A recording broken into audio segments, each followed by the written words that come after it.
Hello everyone. So this dynamic component for framing walls and structures was just added to Podium Browser in the hardware and construction miscellaneous category. And it's one of those really useful items that I think you might not find or notice unless you are specifically looking for it. So I'm just going to take a minute or two to show you what it does and how it can be useful for a few specific tasks. Now, I'm not an architect or contractor, but if you are in a position where you're regularly framing walls, I think you'll pretty intuitively understand how to use the component just from the names of the parameters, but I am going to take a second to go through each setting one by one for those who need it. Alright, so the length and height attributes are actually driven by the scaling in the viewport.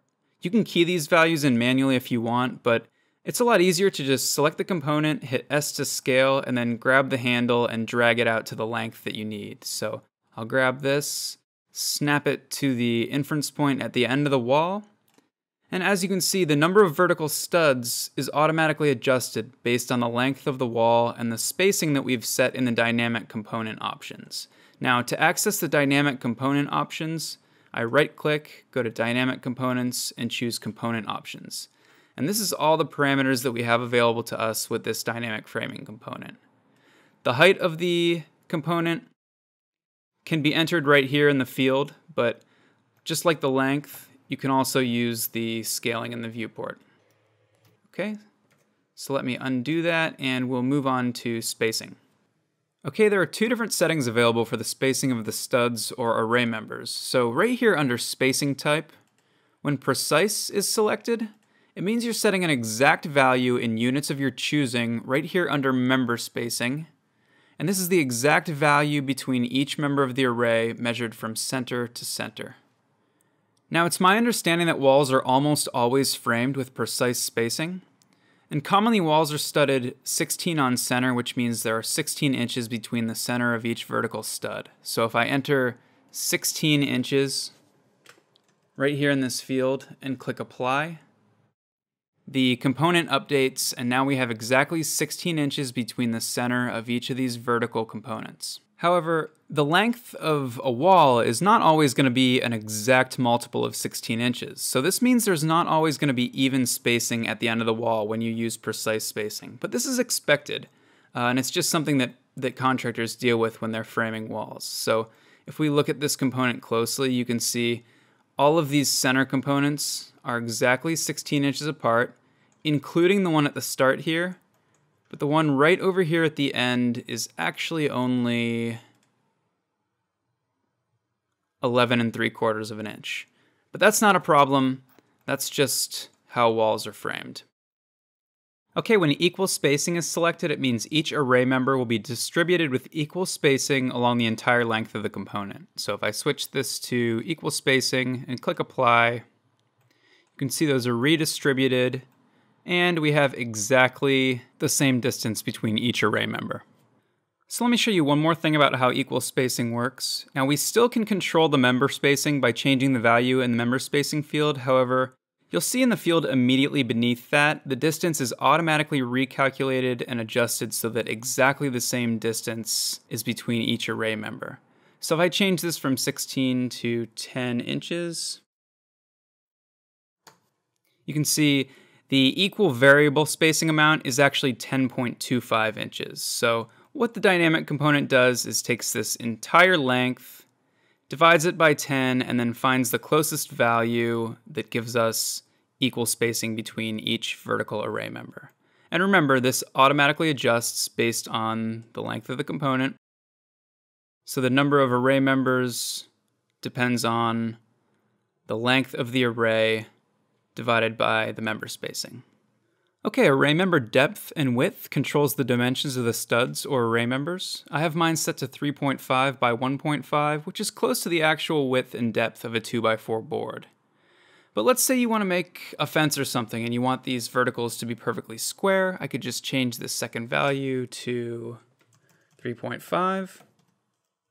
And you can see how that changes the shape of these vertical posts to be perfectly square.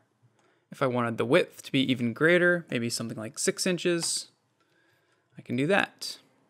Okay, so those values are pretty self-explanatory, but there is one thing I want to point out about depth, which is that the object is scaled from its own insertion point, not from its center. So if I make the value greater than 3.5, it would hang over the front of the bottom rail, and if I make it less than 3.5, there would be a gap in the front. So let me change this to 1.5 inches, and you can see it scales from the back edge, not from the center of the component. So now we have this gap in front of the array member. So if you're making an object where the array member has a different depth than the top and bottom rails, there's an offset value that lets you recenter the vertical component. For example, we have this vertical component at 1.5 inches and the bottom rail is 3.5 inches deep. Now, 3.5 minus 1.5 equals 2, divided by 2 is 1, so that means we want to have 1 inch on either side of the vertical post. So I'll just set this array offset to 1. And now if we zoom in, it's perfectly centered on the rail. You can set a positive or negative value. So I can enter -1, for example, and it hangs out over the back edge. But the negative offset would be useful if you were trying to center an array member that was wider than the top and bottom rails. All right, array member rotation lets you rotate the array member on its own z-axis. So if I type in 30 here and hit enter, you can see we get a 30-degree rotation. This can be a positive or negative value, so if I type in -30, it switches directions.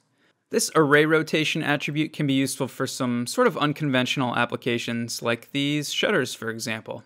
Just by rotating the entire component by 90 degrees and angling the array members by about 45 degrees, we get something resembling shutters.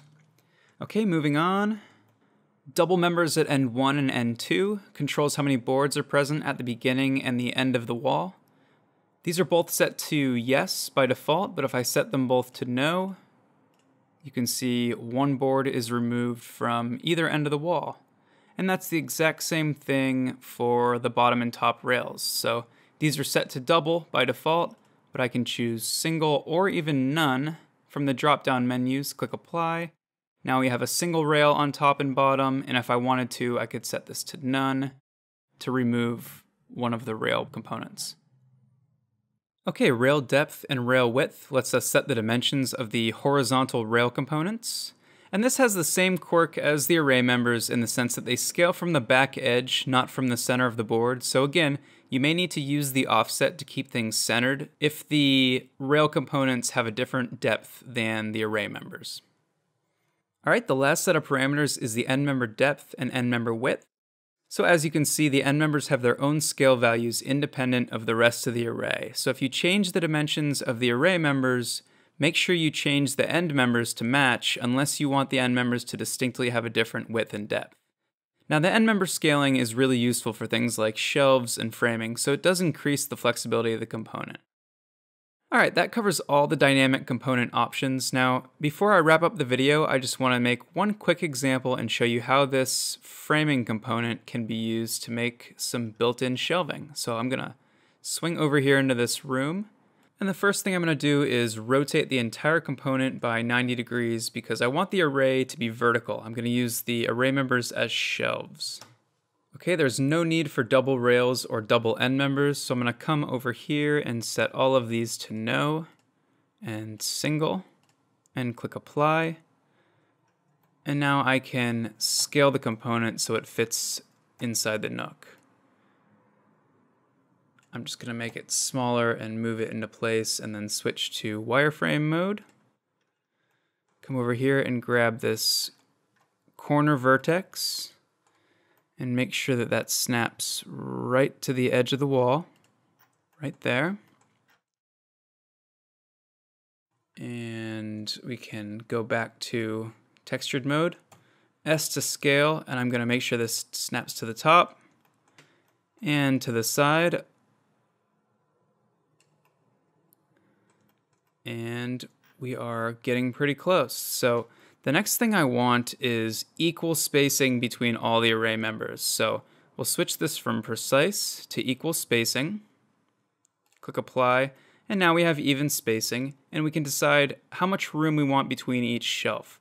And this is where a component like this can really be nice because we can try a few different values and see what we like best. So Right now it's set to 16 inches, but if I wanted something like 12 inches, I just do that, hit enter, and it automatically adjusts. And so now we have more shelves with a little bit less room in between each.